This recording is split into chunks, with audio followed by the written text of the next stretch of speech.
భద్రతా బలాలకు ప్రధానంగా operation కగారుకు break వేసినట్టు తెలుస్తుంది. సో మావోయిస్టులో ప్లాన్లో భాగంగానే ఇక కర్రెగుట్టల చుట్టూ పోలీస్ బలగాలను రప్పించినట్టు తెలుస్తోంది. సో ముందస్తుగానే అక్కడ బాంబులు అమర్చమంటూ బహిర్గతంగానే ఒక లేఖను విడుదల చేశారు మావోయిస్టులంతా కూడా. సో అడుగడుగున కర్రెగుట్టల చుట్టూ బాంబులు పెట్టామంటూ అక్కడికి ఎట్టి పరిస్థితుల్లో ఆదివాసీ గిరిజన బిడ్డలు రావద్దంటూ ఒక బహిర్గత లేఖ రాశారు.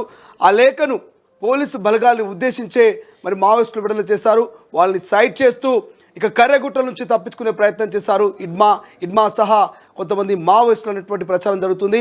ఓవైపు రోజు రోజుకు మావోయిస్టులతో చర్చలు జరపాలనేటువంటి వాయిస్ పెరుగుతుంది.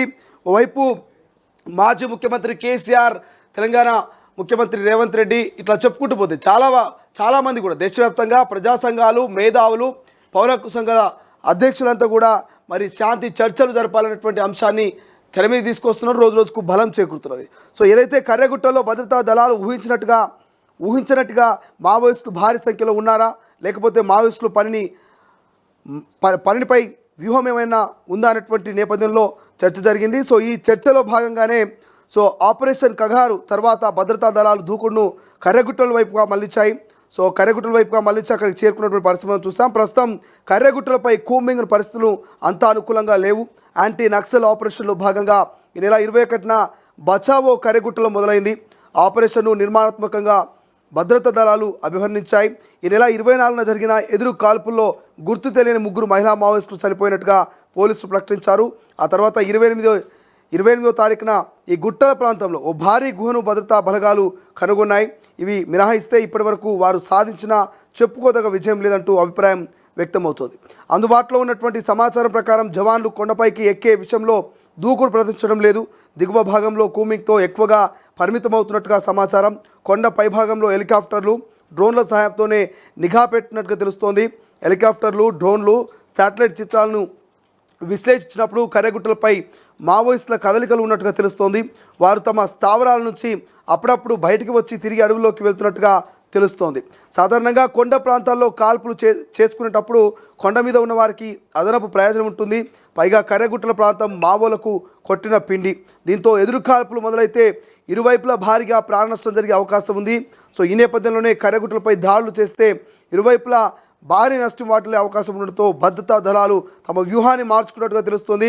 మరోవైపు ఎండల తీవ్రత, ప్రతికూల వాతావరణ నేపథ్యంలో భద్రతా దళాలకు సైతం తీవ్ర ఇబ్బందికరమైనటువంటి వాతావరణం నెలకొంది. సో వారం రోజులుగా కర్రెగుట్టలో జరుగుతున్నటువంటి ఆపరేషన్లో డిహైడ్రేషన్తో అస్వస్థకు గురవుతున్నారు పోలీసు భద్రతా బలగాలు. ఇప్పటికే 100 మంది వరకు జవాన్లు అనారోగ్యానికి గురైనట్టు తెలుస్తోంది.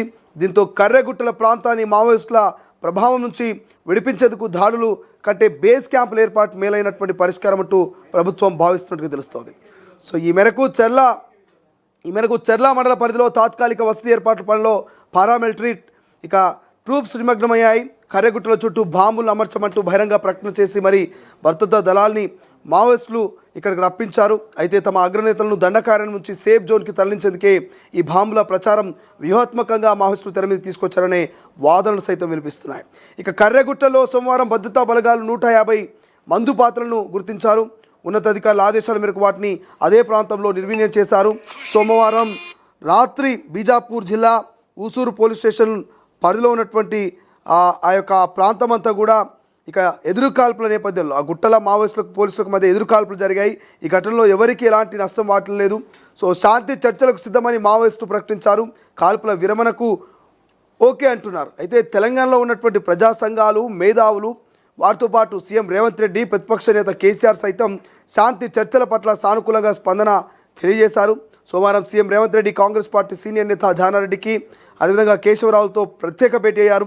శాంతి చర్చలపై గలం విప్పుతున్న వారి సంఖ్య రోజు రోజుకు పెరుగుతోంది. సిపిఎం పాలిట్ బ్యూరో సభ్యుడు బివి రాఘవులు కూడా ఆపరేషన్ కగారును నిలిపివేయాలంటూ డిమాండ్ చేశారు.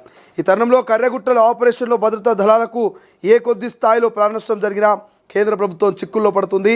దేశవ్యాప్తంగా ప్రతిపక్షాలు, ప్రజా సంఘాల నుంచి తీవ్ర విమర్శలు ఎదుర్కోవాల్సి వస్తుంది. సో దీంతో నిన్న మొన్నటి వరకు ఏకపక్షంగా దూసుకుపోయిన భద్రతా దళాలకు ఇప్పుడు ఆచితూచి అడుగులు వేసేందుకు ప్రయత్నం చేస్తూ ఉన్నాయి. సో ఒకసారి మీ అందరికి తెలుసు, గత కొన్ని రోజుల నుంచి కూడా ఆపరేషన్ కగార్ అనేది అటు మావోయిస్టులే కాదు, ఇటు ప్రజా సంఘాలని, ఇక పౌర హక్కు సంఘ నేతల్ని, ప్రొఫెసర్ని కూడా కొంత కంగారు పెడుతుంది ఆపరేషన్ కగారు.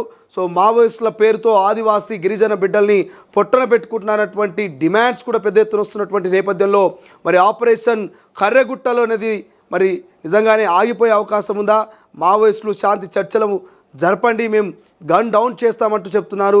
వారికి మద్దతుగా, మావోయిస్టులకు మద్దతుగా మరి ఇప్పటికైనా ఎన్కౌంటర్ని ఆపండి అంటూ ప్రజా సంఘాలు, పౌర సంఘాలు, ప్రతిపక్షాలు, అధికార పార్టీలు అన్నీ కూడా మరి ముక్త కంఠంతో శాంతి చర్చలు జరపాలంటూ చెప్తున్నటువంటి సందర్భం. కాబట్టి మరి ఈ టైంలో మొన్నటిదాకా ఏకపక్షంగా బుల్లెట్ స్పీడ్తో దూసుకెళ్ళినటువంటి భద్రతా బలగాలు మరి వేగాన్ని తగ్గిస్తాయా?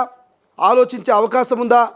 మరి కేంద్ర హోంశాఖ మంత్రి అమిత్ షా నుంచి ఎటువంటి నిర్ణయం రాబోతుంది, ఎటువంటి డెసిషన్ తీసుకోబోతున్నారన్నటువంటి చర్చ ఇప్పుడు పెద్ద ఎత్తున దేశవ్యాప్తంగా, రాష్ట్ర వ్యాప్తంగా నడుస్తున్నటువంటి పరిస్థితి కనిపిస్తుంది. సో చూద్దాం కర్రెగుట్టల్లో జరుగుతున్నటువంటి కాల్పులు ఎప్పటి వరకు కంటిన్యూ అవుతాయి. మరి కర్రెగుట్టల్లో తప్పించుకున్నారని చెప్తున్నటువంటి మావోయిస్టులు నిజంగానే తప్పించుకున్నారా, లేక కర్రెగుట్టలోనే స్థావరాన్ని మార్చి అక్కడనే ఉన్నారా? మరి ఎటువంటి వ్యూహాలతో మావోయిస్టులు మళ్ళీ తెర మీదకి రాబోతున్నారు? గతంలో జరిగిన శాంతి చర్చలు సైతం మరి బేరాజ్ వేసుకుంటుంది కేంద్ర ప్రభుత్వం.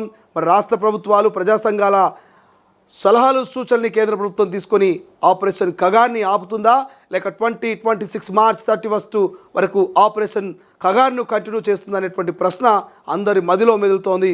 చూద్దాం ఏం జరుగుతుందో. ప్రపంచంలో ఏ మూల ఏ క్షణం ఏం జరుగుతుందో వేగంగా తెలుసుకోవడానికి తొలి వెలుగు వాట్సాప్ ఛానల్ని ఫాలో చేయండి.